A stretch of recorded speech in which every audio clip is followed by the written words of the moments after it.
born only 6 months apart. One enters the world while nature is asleep, the ground frozen, the trees bare, the whole earth holding its breath. The other arrives when the world is overflowing, green everywhere, life spilling out of every corner it can find. Neither one remembers that moment. Neither one chose it.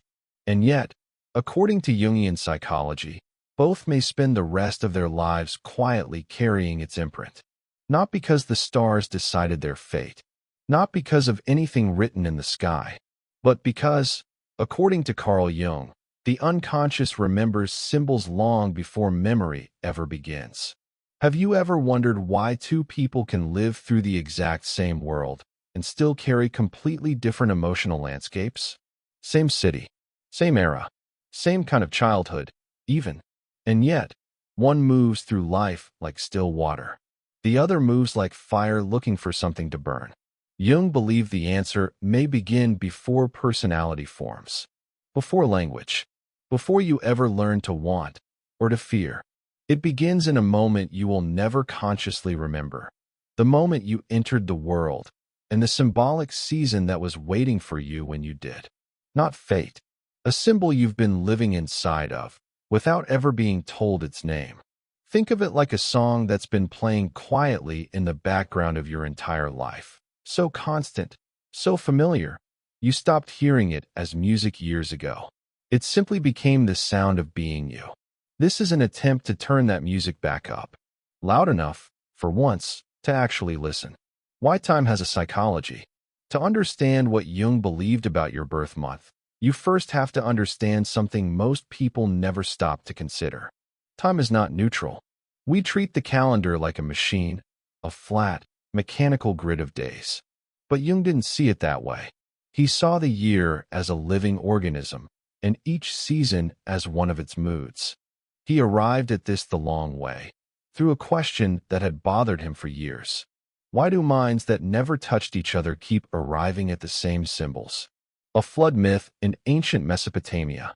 A flood myth on the other side of the world, in a culture with no ships capable of crossing the ocean between them.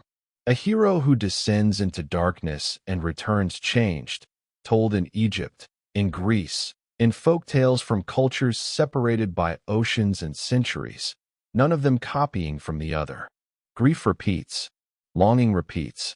The stories we tell our children today are, underneath the surface, the same stories told for thousands of years, wearing slightly different clothes. Jung's answer became one of the most debated ideas in the history of psychology, that beneath the personal unconscious, built from your memories, your experiences, there is a deeper layer, one that isn't personal at all. He called it the collective unconscious, and the deepest, most repeating patterns living inside it, he called archetypes, images and energies so old, so universal, that they exist inside every human mind before that mind has ever had a single original thought of its own. The mother, the hero, the wise old man, the trickster, and, the one this film will keep returning to, the shadow. You didn't learn these. You inherited them, the way you inherited the shape of your hands. If all of this sounds impossible, good. Jung would have expected you to resist it. Because the unconscious, by its very nature, hides itself behind disbelief. It doesn't announce itself. It doesn't need you to believe in it in order to keep running the show. It only needs you to keep not looking. That resistance you might be feeling right now, that quiet, this is a bit much. Jung would say that's not evidence you're right to dismiss it. It might be evidence you're close to something. Now, the seasons. Winter is not simply cold weather. Psychologically, it is death, but not the frightening kind. The necessary kind. It is silence. The unconscious, folded in on itself, undisturbed. Incubation. A seed doing invisible work beneath ground that looks, from above, completely empty. Spring is not merely plants growing. It is rebirth, the moment the unconscious finally pushes something up into the light. Desire before it has a name. Summer is not just heat and long days. It is expansion. The ego at full strength, identity fully formed, fully declared. unwilling to apologize for taking up space. Autumn is not simply falling leaves. It is surrender, the tree letting go of what it can no longer hold, not out of weakness, but out of wisdom. You have already lived this cycle, not once, hundreds of times, in miniature. Every relationship that ended and quietly made room for something you couldn't have predicted. That was winter turning into spring. Every version of yourself you outgrew. The person you were at 20, the beliefs you once defended without question, surrendered the way autumn surrenders its leaves, so something else could take root. Jung believed the psyche walks this same four-part rhythm, not once, but again and again, across a lifetime, and even within a single year. Not metaphorically, structurally. So when a person is born, they don't just enter a temperature. They enter a psychological season. And Jung believed that season leaves an imprint, a symbolic residue that lingers quietly in the background of an entire life. This is where the calendar stops being a machine and starts being a mirror. But before we look at what each season leaves behind, there's something winter hides that almost no one notices. Something that changes how we understand the very first months of the year. We'll come back to it in a moment. Winter children. Let's begin where the year begins. In the cold. In the quiet. January and February. Two children of winter, not identical twins. More like siblings who inherited the same house and decorated its rooms completely differently. What do they share? Silence. Endurance. An early, almost uncomfortable wisdom. A kind of inner authority that doesn't need permission from anyone else in the room. There's a reason winter has always been linked, across cultures, to old age and hidden knowledge. The wise elder in nearly every folk tale, appearing not in summer's brightness, but out of the cold and the dark, holding exactly the piece of wisdom the hero didn't know they needed. January, the elder. A little girl grows up believing she has to be the strongest person in every room. No one asked her to. She simply learned. The way children learn things nobody teaches on purpose. That someone had to stay calm while everyone else fell apart. So she did. Again and again, until it stopped feeling like a choice. Years later, people call her wise. She calls it exhausting. Jung would recognize her immediately. This is the elder, sometimes called the sage. Not because January-born people are old, but because something in them seems to have always known how to carry weight. They're often the quiet ones who, when they finally speak, make everyone else stop talking. Not from volume, from gravity.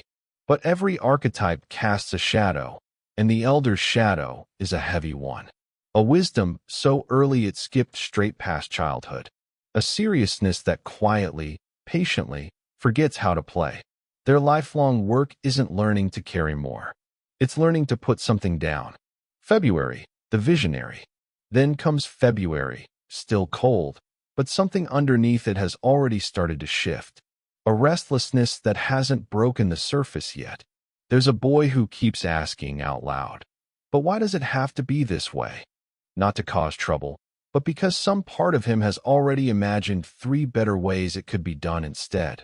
The adults call it disruptive. He calls it obvious. Jung would call this the visionary, the one who sees past what exists into what could. Independent, slightly rebellious, not for rebellion's sake, but because conformity feels, to them, like a kind of blindness. The visionary's shadow is isolation, living so far ahead or so far inside their own ideals that the present moment starts to feel small, even suffocating. The bridge they eventually have to build isn't toward other people's ideas. It's back down into the world as it actually is. 2 winters, 2 very different fires burning underneath the frost. And already, this isn't a horoscope. It's a mirror asking a quiet question. Which one of these do you recognize in yourself? Now, here's what winter hides. Both of these archetypes are built around the same defense, staying so composed, so far ahead, that nobody ever sees what's actually underneath. Winter doesn't just produce wisdom and vision. It produces people who are very, very good at not being seen. Keep that in mind. It will matter again. Later, when we reach the season that undoes it. Those born to begin again. Spring. Now the frost breaks. March. April. May. This is the most emotional stretch of the entire year. The part of the calendar where the earth stops pretending to be dead. Something that spent the whole of winter looking finished suddenly proves it wasn't. There's a quiet, stubborn kind of hope in that. The kind that doesn't announce itself. It just keeps growing regardless of whether anyone's watching. Imagine living your entire life with a quiet, almost unconscious belief that every ending secretly contains another beginning. That nothing is ever really over. Only changing shape. March, the reborn. A woman loses something. A marriage, a job, a version of who she thought she'd be by now. People expect her to fall apart, the way anyone reasonably would. Instead, 6 months later, she is unrecognizable. Not because she pretended the loss didn't happen, but because some part of her has always understood, instinctively, that an ending is just a beginning wearing a different face. This is the reborn. People born in March often carry a striking emotional sensitivity. They feel things at a depth that can surprise even them.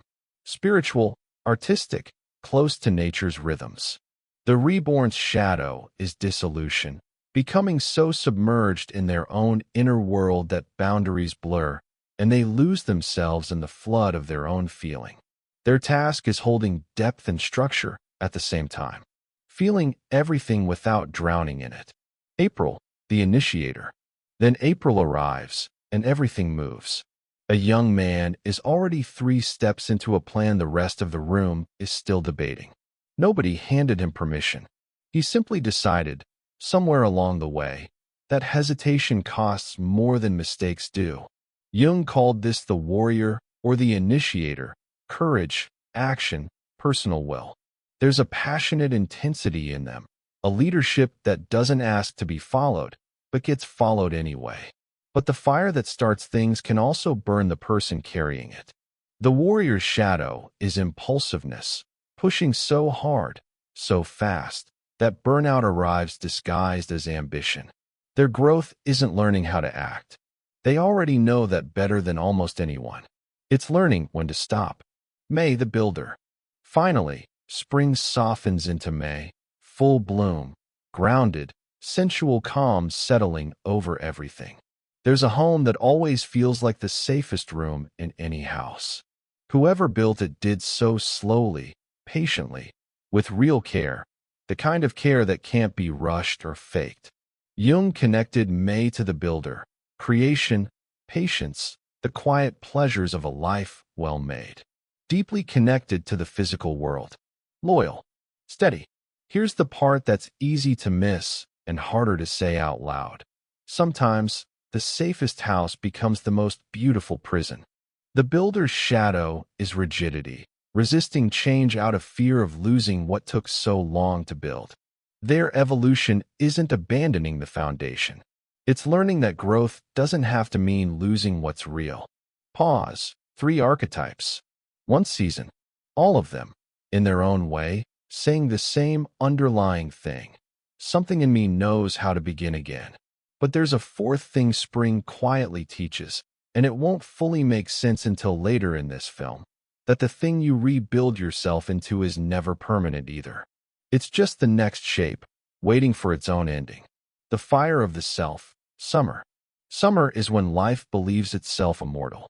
June, July, August. This is the loudest stretch of the year, the season where identity stops whispering and starts declaring. In Jungian terms, this is where the ego is strongest, a self fully formed, fully visible, fully willing to take up space in the room. There is no apology in summer. It's the one season that never asks whether it's allowed to be this bright. And that's exactly what makes it the most revealing season so far. It's easy to be humble in winter's silence, easy to be tender in spring's vulnerability. Summer offers no hiding place. It puts identity directly in the light and asks what it's actually made of. June, the seeker. There's a person who can turn a 5-minute conversation into an hour without either of you noticing the time. quick-minded, endlessly curious, genuinely hungry for life's bigger questions. Jung's symbolic view places June under the seeker. The shadow is scatter, so many open doors that committing to just one starts to feel like a small death. Growth is learning to explore and to land. July, the nurturer.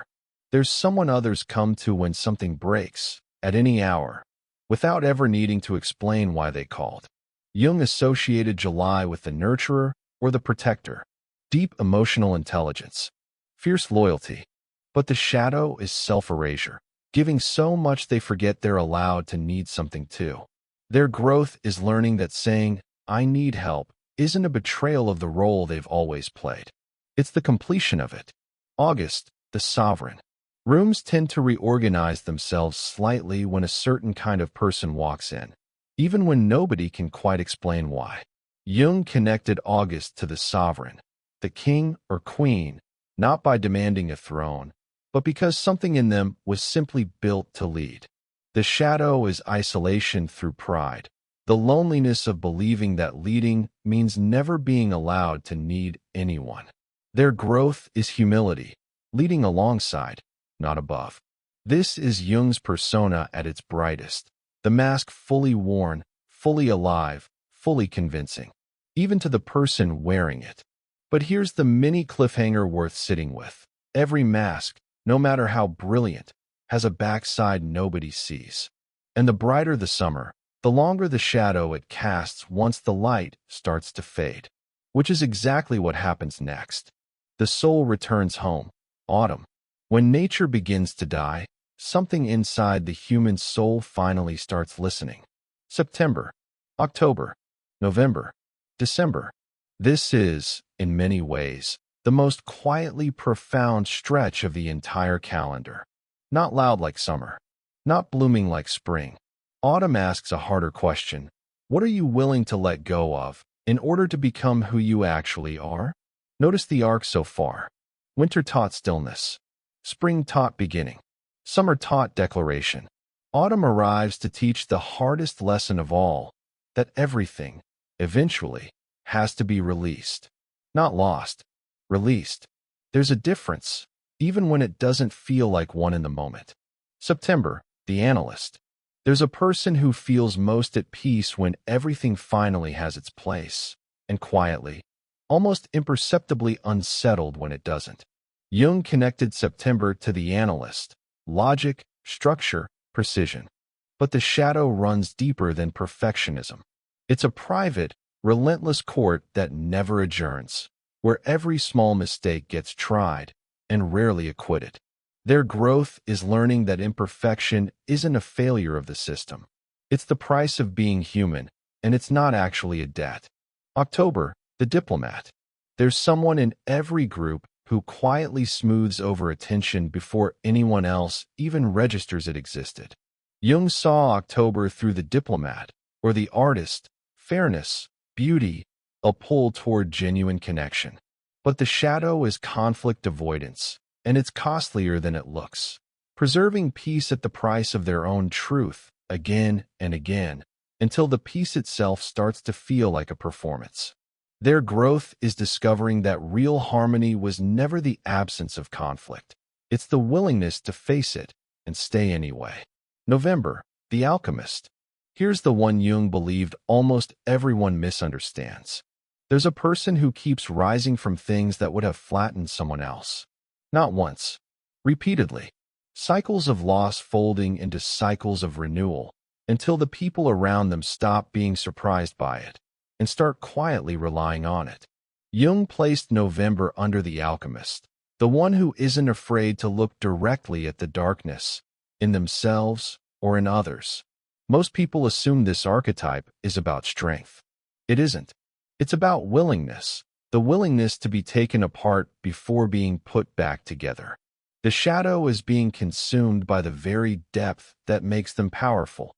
The line between transforming the darkness and being swallowed by it is thinner than anyone born into this archetype would like to admit. Their growth is trusting the process, even the parts that feel exactly like falling apart.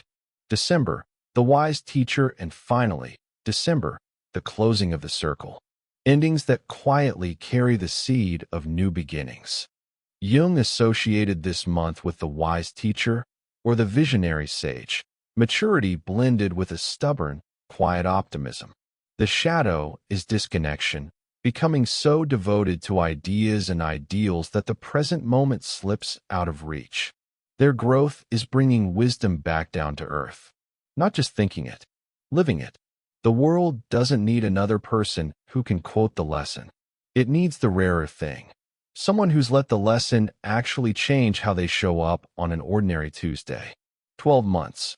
12 mirrors. Remember what winter was hiding. People who are very good at not being seen. Autumn is where that finally comes due. Every mask summer built, every wall winter learned to keep composed, gets quietly dismantled here. This is the season Jung cared about more than any other, because it's the one that forces the question every archetype has secretly been circling the whole time. What if your birth month was never actually the point? Everything we've walked through, the elder, the visionary, the reborn, the warrior, the builder, the seeker, the nurturer, the sovereign, the analyst, the diplomat, the alchemist, the sage. These are not cages. Jung was almost obsessive about this distinction, and it's the part modern retellings tend to quietly drop. The archetype is not a box you were sealed into the moment you were born. It is an invitation, not the destination, the doorway. Jung believed every person carries all of these archetypes inside them, in different proportions, activated at different points across a life.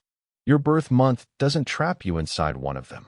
It simply tells you which door tends to be standing open, the one you're most likely to walk through first, again and again, until you finally notice it's there. Think about it this way. The August-born sovereign will, at some point, have to sit in the silence of the elder. The March-born reborn will, eventually, have to learn the patient structure of the builder. Life doesn't let anyone stay inside a single archetype forever. It keeps handing you the doors you're least comfortable walking through, precisely because that's where the growth is waiting. This is the part that which archetype are you quizzes almost never say out loud. You are not your archetype. You are the one choosing what to do with it. The month you were born may have handed you a certain lens, a certain default posture toward the world. But Jung's entire body of work was built on a single conviction, that an unconscious pattern only has power over you for as long as it stays unconscious. The moment you see it, really see it, you stop being lived by the pattern and start being able to live with it on your own terms.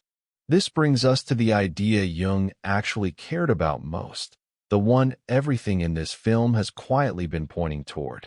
He called it individuation, the lifelong process of becoming the most whole, most honest version of yourself, not by rejecting your shadow, but by finally turning to face it. Jung never wanted labels. He wanted consciousness. He spent his career trying to help people do one difficult thing: stop living out patterns they never chose and never examined, simply because no one ever taught them to look. The elder who never learns joy. The nurturer who forgets she's allowed to rest. The sovereign who mistakes control for safety. The alchemist who lets the darkness swallow him instead of transforming it. None of these outcomes were written into anyone's birth month.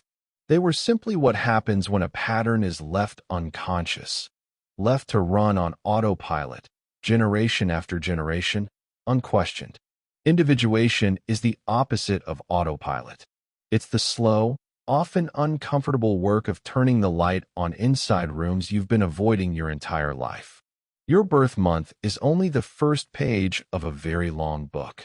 The rest of it, every chapter after, is written by awareness, by the choices you make once you finally see the pattern you've been living inside, instead of simply repeating it. So maybe the real question was never, who was I born to become? Maybe it was always, which part of myself have I forgotten how to see? Because according to Jung, every archetype is waiting, not to control your destiny, but to remind you of who you have always been.